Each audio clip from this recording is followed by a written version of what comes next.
William Morrow and HarperAudio present The Beast Takes a Bride, The Palace of Rogues by Julianne Long, performed by Justine Eyre. To all the members of the Pig and Thistle After Dark. Chapter 1. 3 of them were thieves. A silver candlestick, a half-dozen handkerchiefs, a wheel of cheese, respectively. Another one was a forger, and the 5th one had stabbed her husband in the leg. Alexandra was the only one wearing a gold shot-silk ball gown, which was probably why the others had circled her like wolves around a lame deer when she'd been brought into the cell. The matrons had taken her hairpins from her, lest she decide to impale someone with them. This notion had never once occurred to her in her life, but was apparently often taken at Newgate, and this left Alexandra with only one defence. She was going to have to charm them. She leaned forward and confided conspiratorially to Agnes, the husband stabber. "I have a wonderful receipt for getting bloodstains out of your clothes. Lemon juice and kerosene." 2 hours later, they were all cosily clustered about her like guests at a dinner party. She had learned their first names, their alleged crimes, and 3 verses of The Ballad of Colin Eversey, a bawdy song in which the word cock liberally featured. No doubt because so many things rhymed with it. Alexandra's crime was the group favourite, because they all thought she was making it up. Because the light in the prison ranged from sludgy grey to sludgy pitch, it was difficult to know how many hours had passed since she'd been brought in. Perhaps 24, but she hadn't closed her eyes since she'd arrived. Her neck felt sticky, her loosely knotted hair sat heavily on her nape. She was certain the entirety of her person was coated with an invisible layer of filth, which hung in the atmosphere the way fog hung over London.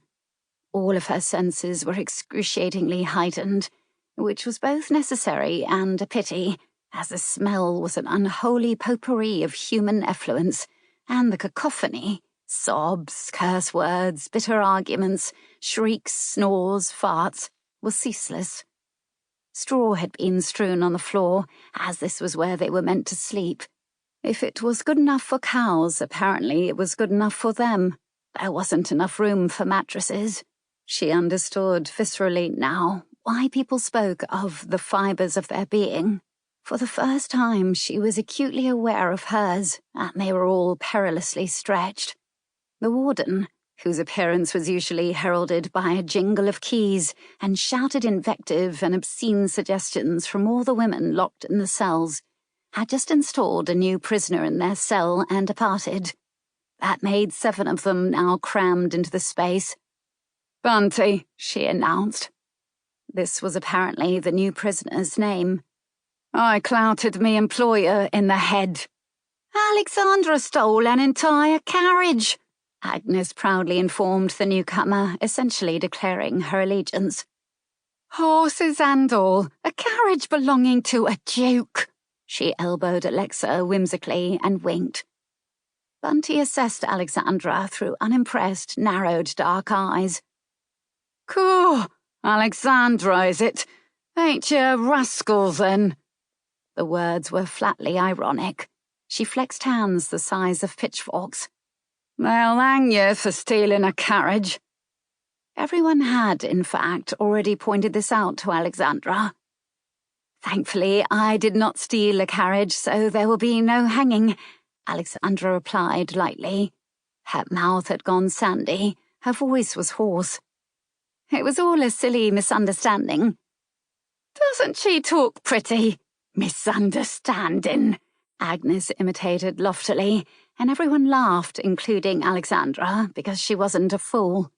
"Never you mind, lass. You've a wee skinny neck, and 'twill snap like a twig when they yank the noose."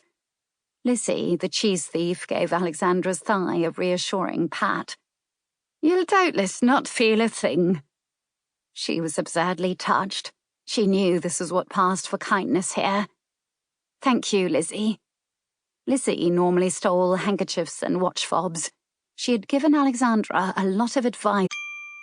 Sample complete. Ready to continue?